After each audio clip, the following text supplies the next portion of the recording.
नमस्कार दोस्तों।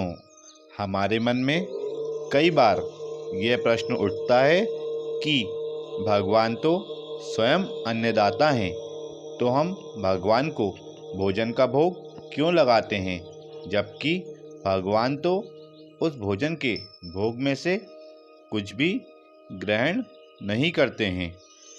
इस प्रश्न का उत्तर मैं आपको इस कहानी के माध्यम से देता हूँ। एक दिन एक बालक अपनी माता के साथ भगवान की पूजा करता है, तो वह देखता है कि माता भगवान को भोजन की थाली का भोग लगाती हैं और जब पूजा समाप्त हो जाती है तो उस भोजन की थाली को भगवान के पास से उठा लेती हैं। अब यह देखकर वह बालक अपनी माता से प्रश्न करता है कि भगवान को भोजन की क्या आवश्यकता है। वह तो खुद अन्नदाता हैं और जो आपने भगवान को भोजन का भोग लगाया था वो तो भगवान ने ग्रहण किया ही नहीं, वह तो कम हुआ ही नहीं, वह तो ज्यों का त्यों ही है। बालक के मन की जिज्ञासा को जानकर माँ कहती है, बेटा, इस प्रश्न का जवाब मैं तुम्हें कल बताऊंगी। अगले दिन माता अपने बालक के लिए एक गुलाब का पुष्प लेकर आती हैं और कहती हैं, बेटा, गुलाब के पुष्प में बहुत ही सुंदर खुशबू आ रही है।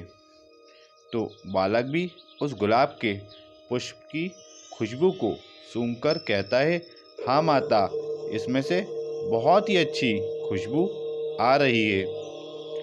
तो माता बालक से कहती हैं, तुम इस फूल की खुशबू को ग्रहण कर रहे हो, लेकिन उससे फूल पर कोई फर्क नहीं पड़ रहा है।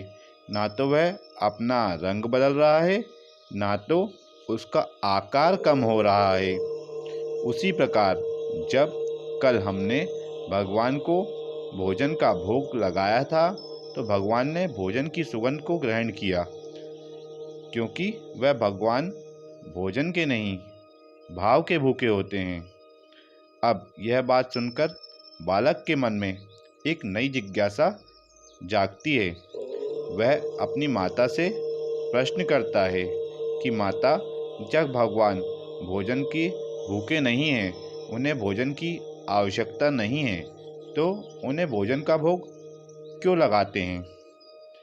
तो माता बालक को समझाते हुए कहती हैं, पुत्र, भोजन की उत्पत्ति से लेकर उसको पकाने तक में जो भी हिंसा या जाने अनजाने में जो भी पाप कर्म होते हैं, वह भोजन भगवान को भोग लगने के बाद शुद्ध हो जाता है।